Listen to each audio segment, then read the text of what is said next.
Hello, my name is Michelle Wagner, and I'm with NAMI New Hampshire, working on the first episode Psychosis Early Serious Mental Illness Initiative. Thank you for joining us for today's webinar. The title is Critical Time Intervention, Creating Community Connections After Hospital Discharge. Today's presentation is being recorded, and you'll be able to find it on the education page of onwardnh.org. There is a short evaluation we're asking folks to complete after today's presentation. You'll also receive a follow-up email with links to both the survey and the recording. This is a Zoom webinar, which means your camera and microphone are off. The Q&A feature is working, so please enter any questions you have there. We'll have time at the end for questions and answers, and my colleague Rebecca Bennett and I will work together to get those questions answered for you as best we can. With us today are two individuals who can help us understand CTI, critical time intervention. With us are Stephanie Cameron, who works at DHHS as the Director of Care Transition for the Division of Behavioral Health. And we also have Kimberly Livingstone, who is at Plymouth State University, working as their social work program director and an assistant professor in social work. We welcome you both. So Stephanie, I'm going to turn it over to you to share with us about critical time intervention and why it's important. Thank you, Michelle. I'm going to share my screen. Okay. So we'll start with a quick introduction of ourselves, and then I'll hand it over to Kim to get us started. So as Michelle mentioned, I am Stephanie Cameron. I work for the Division for Behavioral Health at DHHS, Director of Care Transitions, which my primary responsibility at the moment is leading the implementation of the CTI program statewide, but I am also charged with looking at how people transition through care through the behavioral health continuum. I did work similar to this previously in my role as an administrator for the Region 1 IDN, which was the Sullivan, Cheshire, and so forth region, and have done much of my career in program implementation and quality improvement. Kim? Thanks, Stephanie. I'm Kim Livingstone. I am the social work program director at Plymouth State University. And I moved here from New York City in 2017. Prior to moving into academia, I worked in permanent supportive housing in New York, doing program management and case management with people experiencing or with histories of homelessness and severe and persistent mental illness. While living in New York, I had a chance to work at the Center for the Advancement of CTI with Dan Herman and Sally Conover, and so have been doing work with CTI since 2013. So in moving to New Hampshire, had a chance to work with the DSRIP programs in their implementation, and have been able to continue on in the statewide iteration of CTI. So I'm happy to be here. I'm going to lead us off. Thanks, Stephanie. So I'm going to try to be brief in an overview of CTI. We've done this training in a day. I'm going to try to give you like a 20-minute information about CTI. So the story of CTI starts in the 1990s. It began during a boom of homelessness that they were experiencing in the city. This is a picture of the Fort Washington Armory, which became an emergency shelter. And CTI started in a program much like this. In the wintertime, they would put 1,000 cots on the floor of the armory, and they would have, 1,000 people who were experiencing literal homelessness on any given night. And so at that time, in a shelter like this, there was a team of folks, epidemiologists, psychiatrists, people working in social services. Sally Conover was one of those people on that team. And they were seeing people who had been placed in housing elsewhere coming back into the shelter system. And so they were seeing what we now know as the revolving door, that people who experience homelessness often go through into shelters, into institutional settings like hospitals, incarceration, so that revolving door. Oh, thank you. So what they were seeing, they could tell that there was something particular about transitions. Was this known as like a critical time? Was there a critical time during a transition? What we now know and what we knew then is that transitions are challenging. People who are connected with services are oftentimes needing to navigate difficult service systems. We know that our service systems are not, perfect. We also know that appropriate resources are often limited. Folks that experience homelessness are often dealing with other circumstances that can make them vulnerable to fall through the cracks. We know that people are sometimes, when we talk about hospital discharge to community services, they're moving through a continuum of care where there is a difference in service acuity. So they might have a high level need and they're transitioning to like a community-based services. We also know that people have complex needs and need help from different service sectors. And so go here for some help, go here for other help. And it can be difficult to bridge that gap between service sectors. We also know that people we work with are often dealing with complex histories where social connections and capital might be limited, or they might have had bad experiences with service providers. They might have histories of trauma. They might have difficulty in maintaining relationships. All of those things can kind of play into maintaining connections with support during times of need. But what we do know is that supports might already exist, right? And that the challenge might just be finding them and then helping people get connected to those. So in CTI, the individual really does drive the process. We are joining with them at a particular time in their life and in their journey and in their treatment. We help them get connected to supports. Having one person seeing you through this critical time. And we see this in work with youth too. We know that having one person can make a huge difference. And we also know that recovery supports are crucial. As you'll see in our talk today, and you might already know about CTI, is that it is very much rooted in recovery and in the recovery movement. So acknowledging that those supports are very important during times of transition. Thanks, Stephanie.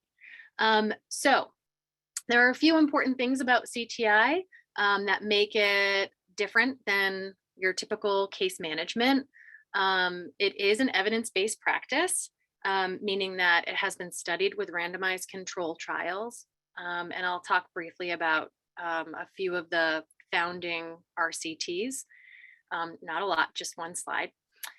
It is designed to help people through a transition. And so we meet people prior to transition, see them through the transition, and then we are working with folks for 9 months following transition.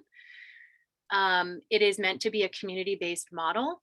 So CTI coaches work in the communities where people live, where they're transitioning to. So helping people get connected to enduring supports within their home communities. And that's part of how we improve continuity of care, is by helping to see someone through the transition. So seeing them, whether it's in a shelter or inpatient hospital, through that transition into their community, and then helping them get connected to supports where they live. And CTI is adaptable to different transitions and populations. It has been implemented through or for different populations and through different transitions. The three main ones where it has been studied most heavily are homelessness to housing, and that's where CTI started. And then it moved into actually hospital to community was next, but it's also been studied for people who are incarcerated and moving back into the community. So homelessness to housing, incarceration to community, and what we're going to spend our time talking about here is the transition of inpatient hospitalization to community. Critical time intervention is a phased program, meaning that it is more intensive at the beginning. We know about transitions is that there's this key point. It does take a while to get through a transition. So it is a 9-month model. It's a time limited model that starts with pre-CTI. So pre-CTI starts pre-transition. So for this implementation, it would be while someone is in a hospital, in an inpatient hospital stay. And then once they're discharged, they move into phase 1 of CTI, and that starts the 9-month clock. In phase 1, coaches work with participants on a regular basis. It's the most intensive phase. It lasts for 3 months. And that is when they start the linking process to community supports. I'll talk more about these key parts of CTI as I go along. Phase 2, you begin stepping back and phasing yourself out. The idea about CTI is that you're not doing it abruptly, that it's a transition, and you're transitioning through the 9 months, right? So it's a gradual decrease in intensity over the course of 9 months in theory. So in phase 2, it's known as like a tryout phase. So ideally, you've connected people with supports and you're able to try out those supports while the CTI coach is still connected, and you're gradually handing off right, that responsibility or that the care, the working with individuals either to increase their skill to manage things more independently or to get connected to those supports in the community that can help that person for longer than 9 months. Yeah, so there are some core principles of CTI. As an evidence-based practice, there are certain things about it that make it different than typical case management or what you would normally see. It uses a phased time limited approach that I just went over in briefly. There is a decrease in intensity over the course of 9 months. It is a focused model, and you can imagine we're working with people who are making transitions and they have complex needs, complex histories, and so and you're doing it in a short time frame, right? 9 months is not a long time. So you are trying to focus in on the areas of greatest need, the areas that might make them the most vulnerable to go back to the hospital or experience homelessness again. And so you're focusing in on specific goals. And your work that you're doing as a CTI coach is linking them to these enduring supports. So the idea isn't that you're going to fix the problems or cure or right, you're trying to shore up support for someone so that they can live as independently as possible, and they can live supported in a supported way in their community over the long term. It does rely on teamwork. It is not like ACT where everyone on the team is meeting with one person. A CTI coach does work individually with people on their caseload. But we do work as a team to problem solve, to support each other. Regular team supervision is important to review clinical stuff that comes up. And then we also have a team, meaning the community of practice. So everyone who's practicing CTI throughout the state of New Hampshire comes together on a monthly basis to talk over common barriers that we're experiencing, either with implementation of the model or in trying to help the people that we're serving. And so we really do have a network of support for CTI providers while we're trying to build those networks of support for our clients. CTI as an evidence-based practice sits within these other evidence-based practices or movements. And this is just a timeline I like to show so you can see where CTI fits into the larger picture. We had psychiatric rehabilitation and ACT back in the 1970s. In the 1980s and 90s, we had motivational interviewing, harm reduction, housing first, and CTI. And then we have the recovery movement more recently, even though 2000s, I'm aging myself by saying it's recent, right? CTI is works in conjunction, or like you could use motivational interviewing alongside CTI. You'll see a lot of the theory of CTI is rooted in psychiatric rehabilitation, ACT, and really fits in well with the recovery movement. There are, I only review very few studies when we talk about the founding evidence. So Susser, Ezra Susser was another person who was there at the beginning. He, Sally Conover, and a couple other folks. And the initial study, randomized control trial, looked at homelessness to housing and how we were able to help people with CTI as they moved out of homelessness. And what they found is that there was a CTI effect where people were 3 times likely to experience homelessness, 3 times less likely to experience homelessness, and they were more connected to community supports after discharge from a shelter when they were attached to a CTI worker than versus usual care. And then Dan Herman, who is now the director of the Center for the Advancement of CTI in New York, he came on the scene when they were studying the hospital to community transition. And the CTI effect was that the prevalence of homelessness was 5 times less for people who were included in the CTI cohort versus those who got discharge services as usual. And in conjunction with that, Tomita was one of Dan's students.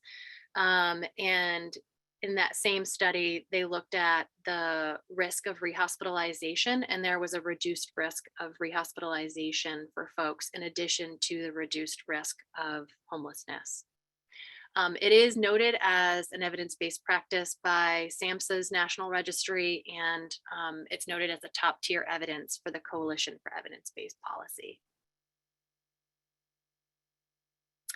I mentioned earlier that it could be adapted to various transitions and populations. It has been most widely studied for the transitions I noted, but right, prison release is one of those.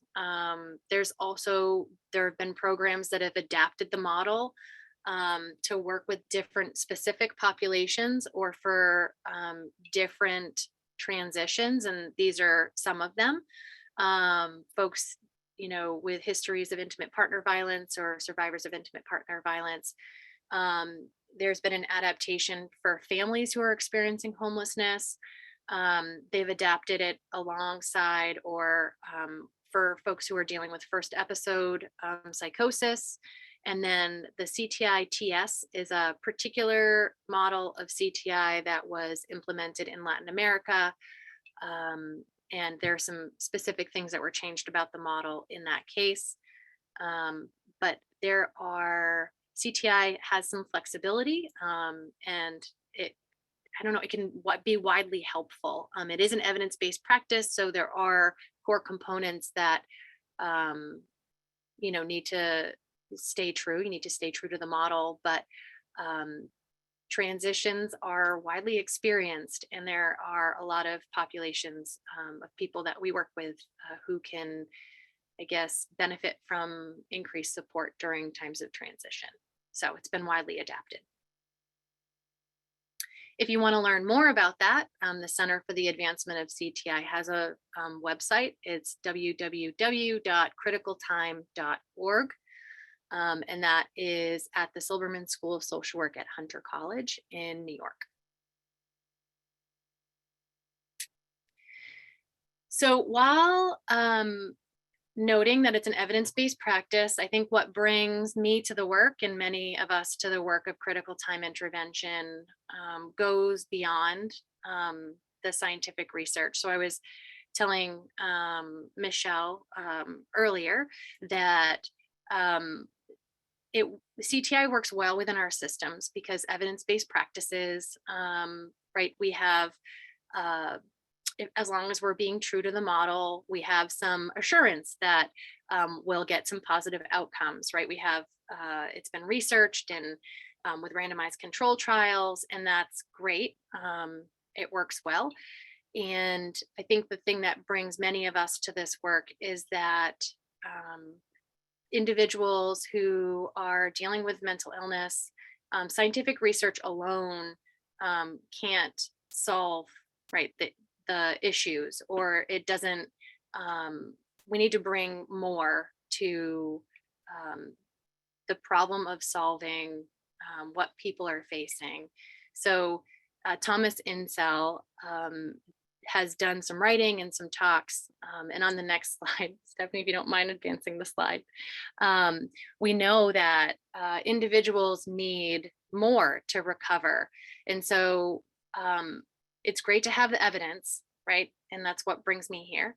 But we also know that people, to recover, people need to find support, to have a place to heal, and that, you know, we need that fire in our belly to be able to discover a purpose or a mission in what we do. CTI is very much about helping people make connection in their community and connections to themselves. And as I say that, right, I can just hear the roots of CTI in the recovery movement. So the spirit of CTI really being based in the recovery movement, some of the things that we've had a chance to hear from teams and that we know from implementing the model is that we are redefining success.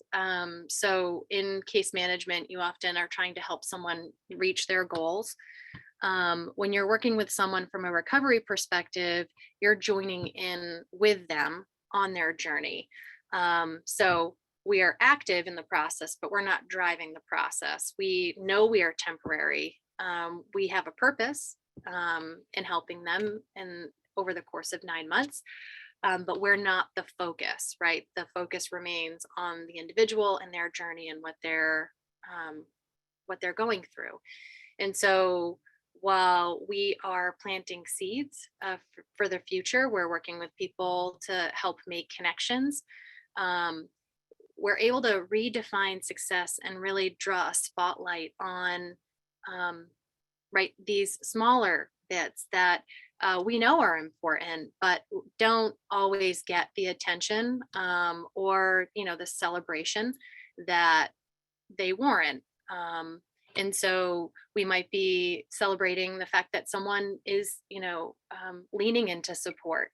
That's not something that's often, you know, celebrated.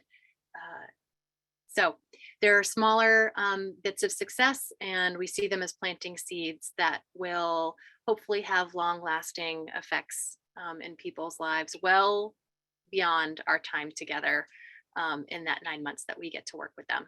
So the recovery movement and CTI, it's very important, and it's very much in the spirit of what we do.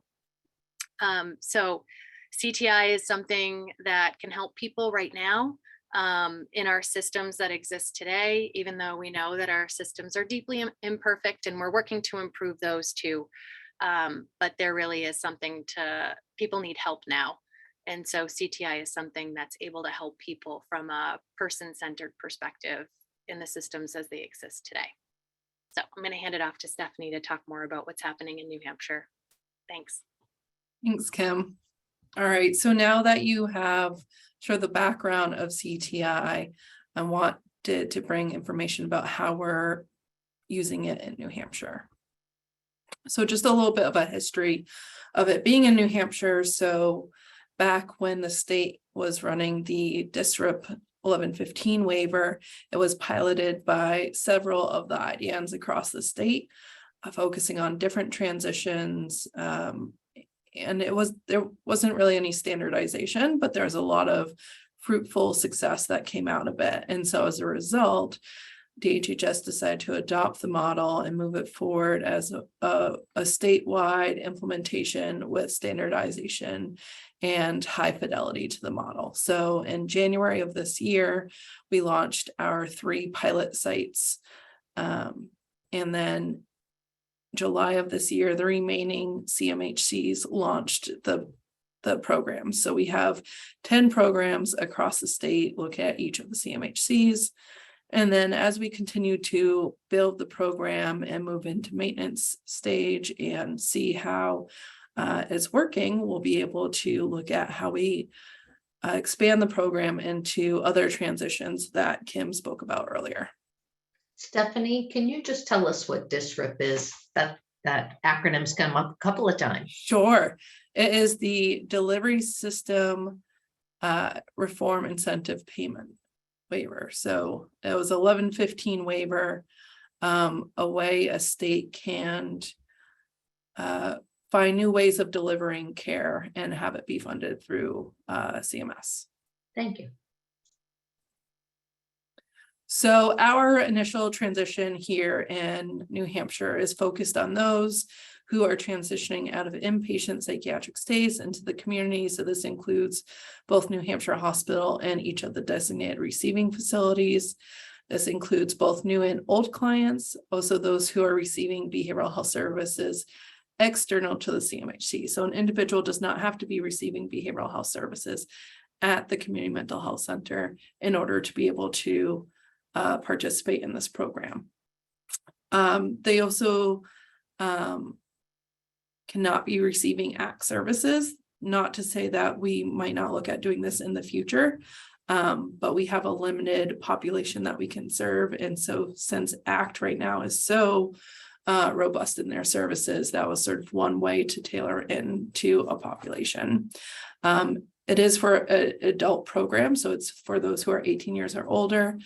It's payer agnostic, so whether they have Medicaid, commercial insurance, or no insurance at all, they're able to benefit right now from utilizing this program with no cost to them. And it is a voluntary program, so individuals need to want to participate in the program. And then we also provide access to our teams for flexible funding. So they're able to tap into these funds to say, help someone go and get clothing for an interview, or one of the coaches recently went and bought one of her clients some art supplies because that's really what brought that individual joy, and helping them to get back in love with that and figure out how to connect in that way into their community.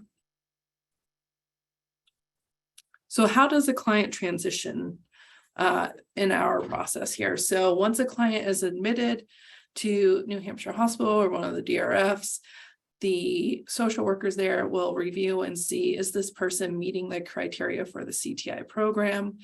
If they are, and remembering that includes that the individual wants to participate, then the DRF or New Hampshire Hospital will send a referral to the appropriate CTI team. So wherever that catchment area is for that individual is going to be discharged to, which is not always known. And then the individual enters into pre-CTI that Kim talked about. So the coaches go into the hospital, meet with the individual several times, building that relationship prior to their discharge. And then at discharge, the coach is there to support them over the next 9 months, which can include helping them home, transporting them home from the hospital. We really encourage this for our coaches because it gives them an opportunity, if the individual is interested, to go in to where it is they end up in the community and do an observational assessment of what they might need in those immediate hours after discharge. So say they get discharged with no food, gives them an opportunity to go and get them some food for those first 24 hours while they're securing those ongoing services. Some of our goals in implementing this is to reduce readmissions to psychiatric facilities, decrease length of stay for hospital stays that do happen, ensure that there's high fidelity to the model because we want to make sure that it is doing what we know it can do.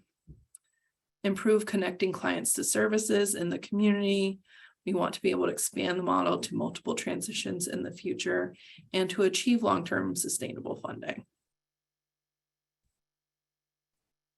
So again, each of the community mental health centers has an active team.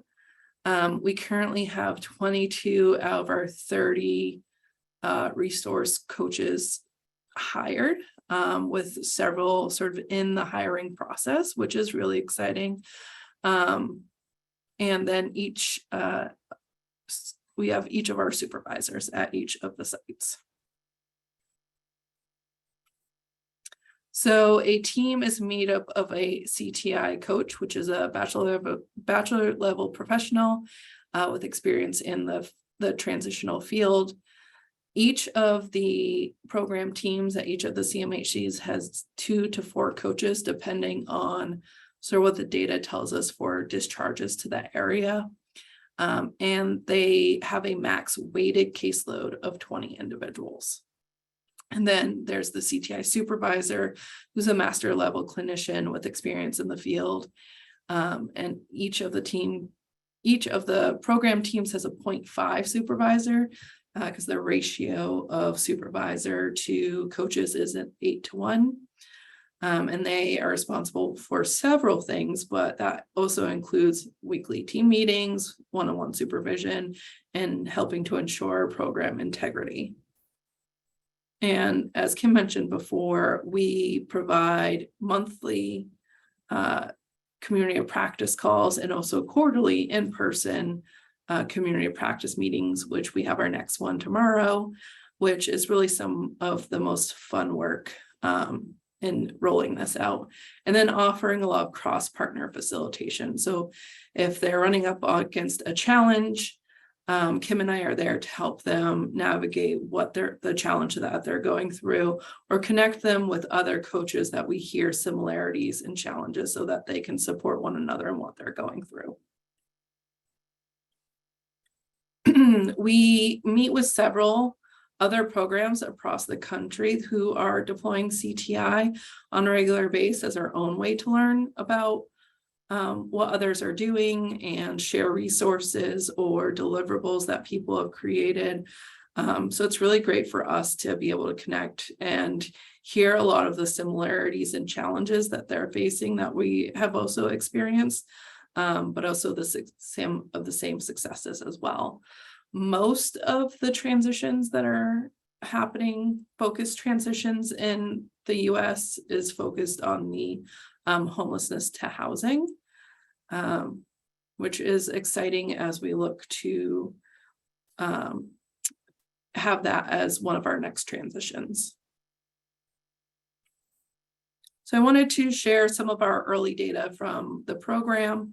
Again, very early data, but it's very exciting to see the quick growth that's happening. So as of October 14th, we have 182 active clients across the state. We're receiving referrals from all of our referral partners, New Hampshire, Elliott, and Parkland being very similar in the amount that they're referring. And then we have, of those 182, 129 in phase 1, 28 in phase 2, and 25 in phase 3, with 2 people already completing the program, which is really exciting. It's a huge milestone. But this front loading of the number of 121 phase 1 is because the program is still in that starting phase. So you expect to see a lot more people in phase 1. And over the next several months, we expect to see this level up quite a bit. And this is just the program growth over time since we started in January. Again, back in January to June, our first 3 pilots were going. And then in July, we had the rest of the program teams come on. So lots of great consistent growth happening over time.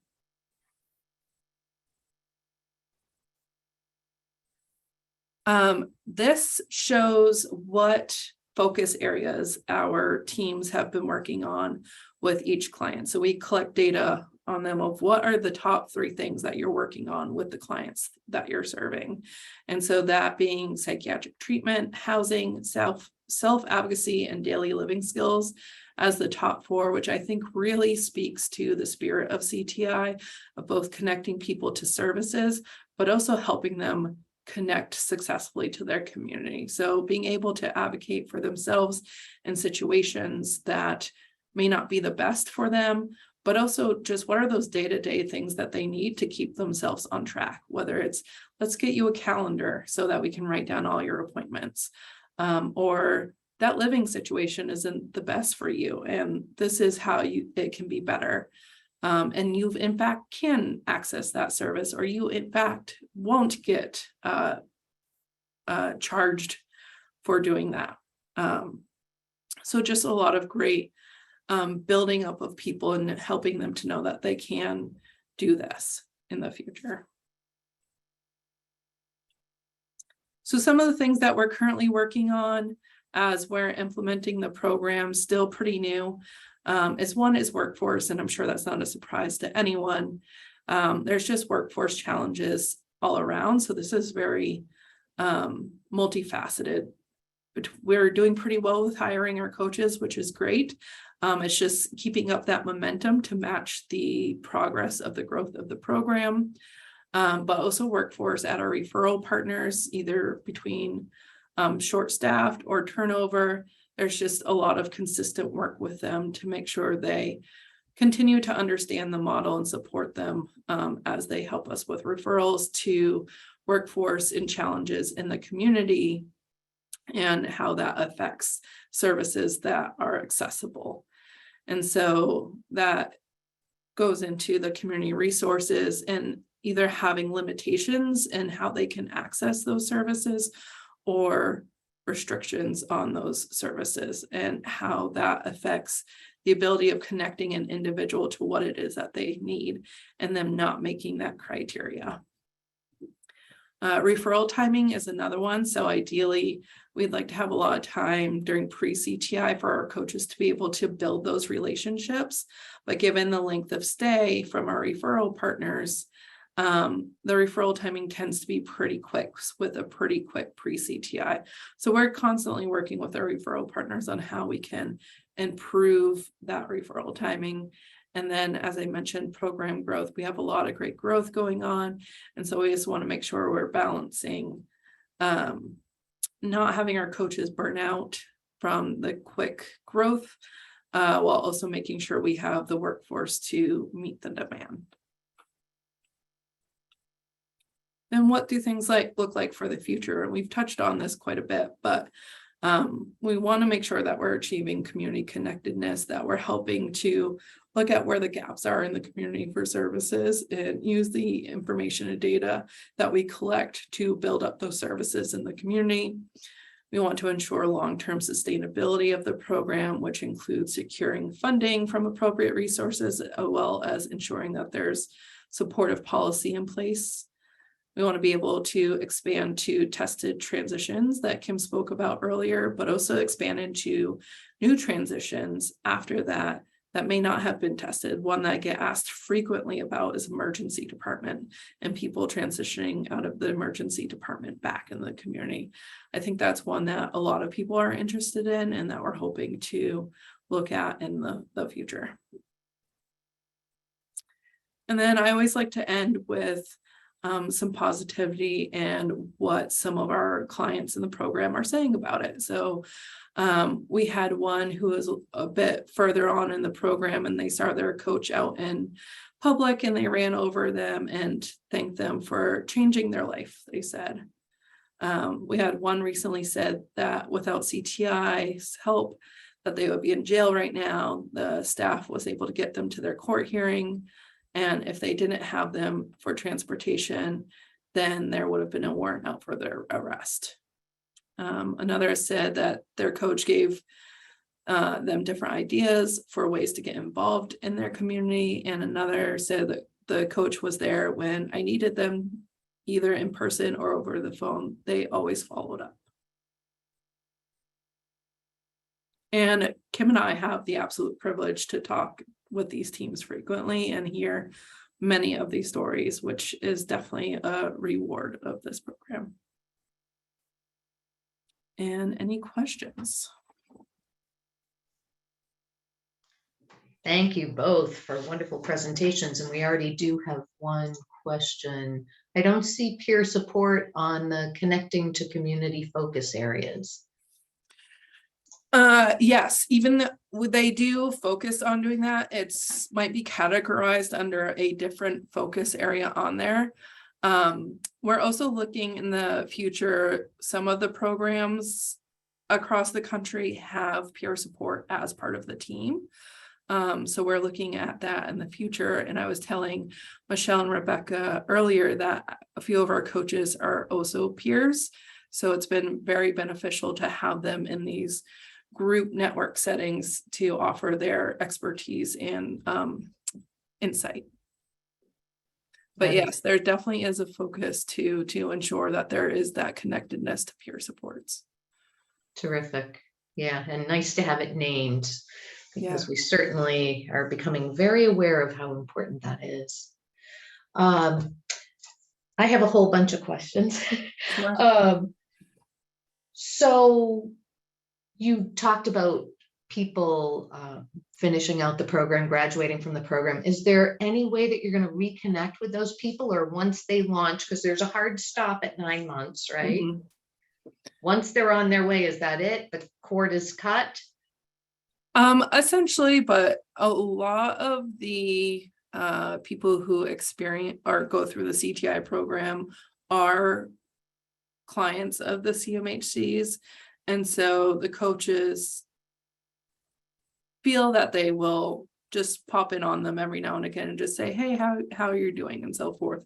But really any prolonged service after that is not part of the model. Right. So no service, but maybe an occasional just check in. Yeah. Yeah. Can you describe how that relationship with the CMHCs works? In terms of how the CTI programs are embedded into.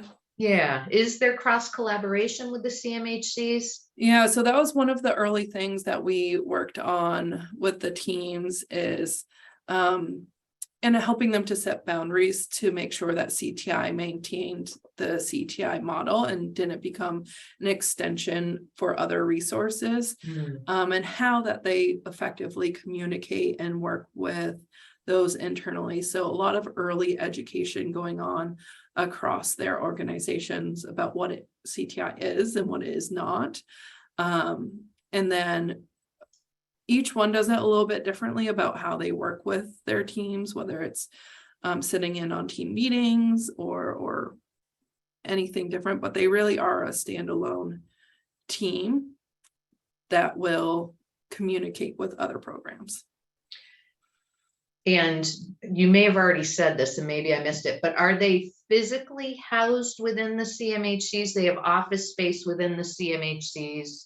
They do, although we do expect that most of their time will be out in the community.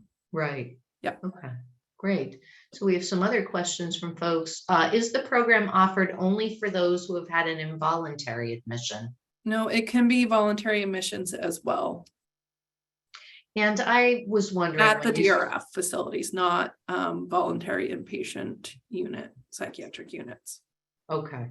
Okay, so it has to be a DRF, a designated receiving facility, or New Hampshire hospital, which would be involuntary. Yep, we're hoping to grow to those other ones, but okay, once we have more resources. Right, which is coming. We know that. Yeah. I had a question related to that, but I've lost it. So I'll move into the list here. As homelessness or housing insecurity is a challenge for many, what if that is an additional complexity to their hospitalization discharge? Yeah, this is Kim, do you want I to? was just going to jump in that we often will talk about addressing like one transition per team or at a time. And with hospital discharge, we often see homelessness, and with incarceration, a community too. Homelessness is layered on top of that. And so a CTI worker can work with an individual no matter where they go or where they're receiving their services or where they're connecting them to. And so CTI programs aren't limited in that way, meaning they follow the person. It would be an area of immediate, to address the immediate need. We likely don't get to see the housing issues resolved within 9 months. There are times that we do, and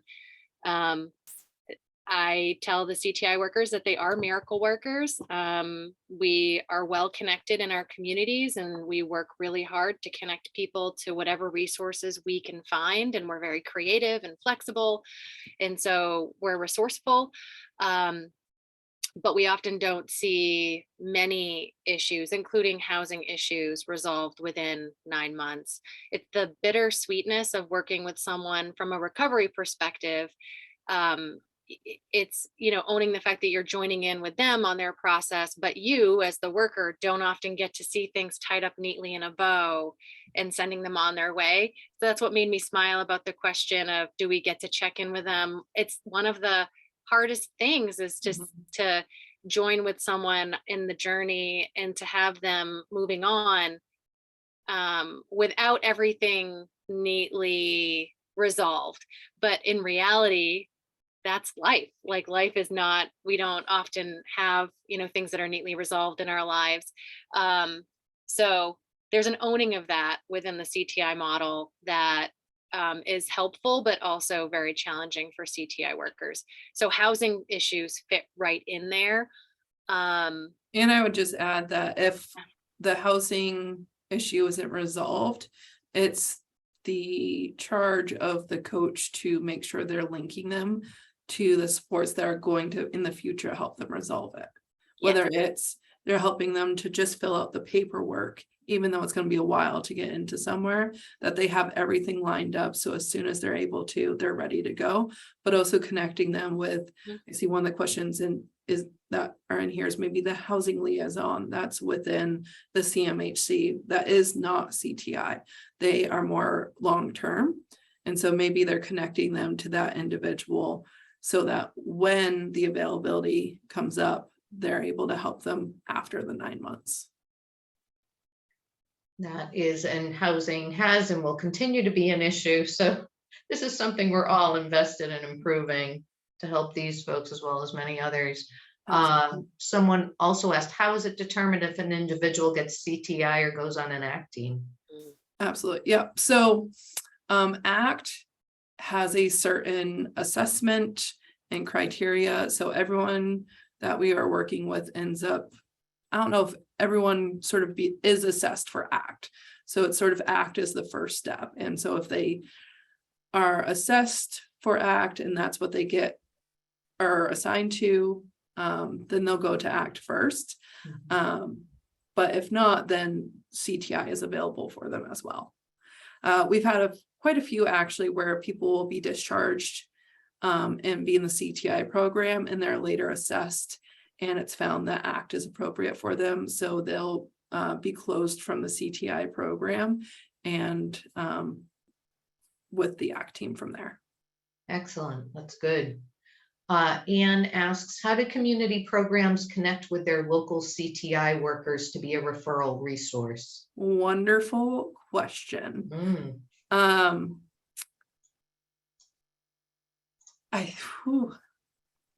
I think that what you could do is reach out. You are interested in connecting with, and I can help make that connection. I'd be willing to send out everyone's information, but I don't think I can say that right now without asking them first. But definitely we want everyone to know about it and to be able to get as many people connected as possible. Absolutely. Mhm. With the population that we talk about with the first episode psychosis work, we have people who are often reluctant. Sometimes they're distrustful of others. You Mhm. said this is a voluntary program. You also mentioned Kim did motivational interviewing. Mhm. Do you work with people who might be a little bit reluctant to get them into the program? Yeah, if people are like, well, maybe, then we'll have the coach still go in and talk with them and explain to them a little bit more about what the program is. Because ultimately the coaches know the program more than anyone. And so they'll go in and do their own level of motivational interviewing and just work with them and see, do you want to continue afterwards? Not everyone continues to stay engaged, and that's okay. But some of the things that we have been seeing is that people who have been sort of reluctant to participate in other services at the community health center are now actually wanting to participate in those. So we're seeing a lot of re-engagement in the CMHCs. Oh, which is amazing. Yeah. We need those numbers. That would be great, 'cause we Yeah. want funding. So, Yeah. Mary asks, I've heard there's a housing liaison at Community Partners. Is this part of the CTI program? No, that is a separate program. Yeah, housing is on everyone's minds, that's for sure. Absolutely. Can you speak to the folks who have had an episode of psychosis, so their first episode of psychosis? So we now have several programs around the state within 4 of our community mental health centers that can provide treatment specifically for early psychosis. These folks are also eligible for CTI. Can you explain that?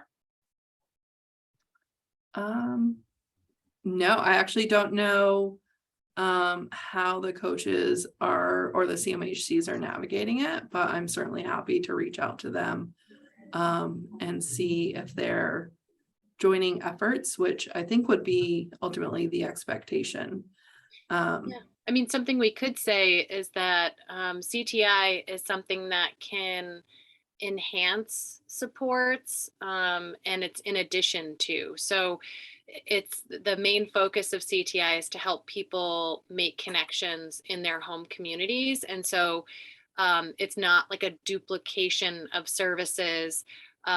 It's meant to help people at that vulnerable time of transition. And so if you have someone who's experiencing early psychosis and hospitalized and moving into their home community, it sounds like it would be potentially a good fit to have them connected to a CTI team to help navigate. I mean, these are likely going to be new if it's an early episode, new connections that they need to establish, or helping them to, reestablish, regrow roots, or um, establish those new connections to those providers um, within the 9 months that they're first discharged. I guess it's an important thing to say, or to reiterate, that CTI isn't something that's in danger of like duplicating services. It is meant to be layered on top of, to enhance connections and to provide additional support for people during this vulnerable time. And we know that if we're able to kind of work with individuals in this intensive way for this short time, we have these enduring outcomes later on. So I guess in that way, it might be helpful to say that. So, and I probably didn't word that very well, but it's just complementary services. So if somebody enters Greater Nashua into their HOPE program, helping overcome psychosis early, they also can receive CTI. Mhm. Yeah. Yep. As long as there's a transition happening, right? The transition in New Hampshire that we're focusing on first is the hospital to community. And so that would be the first eligibility criteria, is that there has to be a transition. But it sounds like that would, overlap for many people within that program. Yeah. Or it Yeah. could. Yeah. So we have to get them to the hospital first before they go into the judicial system. That's the key. For now. Yes, and so that's another question I have. When are you thinking about including those who've been incarcerated? That's a great question. We're always actively looking for that opportunity. Right now, we're just navigating for that long-term financial sustainability and hoping that we're able to wrap a lot of these other transitions into that. And then, of course, we could have all the money in the world to be able to stand up programs, but we also need a workforce to support it, and being very cognizant about workforce challenges across the state, how we can be thoughtful about building a workforce to support it without hurting other areas as well. Any final words of wisdom for our folks out there from each of you about CTI, how to get folks into it, what it means? If you are working with anyone who you is seeing about to go through this process, feel free to advocate for the individual to either be referred if they want to CTI. The more that we can help our referring partners identify who is appropriate and send the referral, I think the better. And I also just want to end with sort of the heart of CTI, I think, is beautifully wrapped up in a situation that the commissioner recently experienced with her own family, where they were starting to decline because they needed their medication. So she took the day off. She went and helped them get their medication, and then took a 4-hour walk with them around the lake. And she said, that's what I see CTI doing, is having the ability to walk with that person around the lake if that's what they need to be better, to get better. Nice. That's a beautiful image. Kim, how about you? Well, I think that what brings me to CTI, and one of the reasons why I love it so much, is that it is centered on the individual and rooted in the recovery process. So helping people where they're at, and right, the bittersweetness for us as helpers is that we're joining in with someone on their journey. It's not about us, right? It's about us and the role that we have. We do have an important role to play for that short time that we get to work with someone, but it really does remain focused on the individual we're working with and the journey that they're on, and their goals.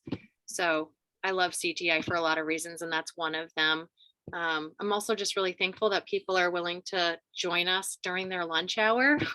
So thank you for wanting to hear about CTI while you eat lunch. It is an honor. And yeah, thank you. Yeah, thank you both very much for joining us. We greatly appreciate it. And thank you to all the viewers. We do ask that you take a moment and fill out the evaluation form. Rebecca has put that survey link into the chat. After you fill it out, you'll automatically receive a certificate of attendance in case you need one of those. Just a reminder, a recording of today's discussion will be posted on the education page of onwardnh.org. You'll receive an email in the next couple of days, which includes links for the website and, once again, the evaluation link. For questions or comments, please reach out to me, Michelle Wagner, at mwagner@naminh.org. We look forward to seeing you next month. It's a Thursday, November 17th at noontime again. We're going to talk about holding on and letting go, experiences of parents of adult children with early psychosis. Until then, take care. Thank you, everyone.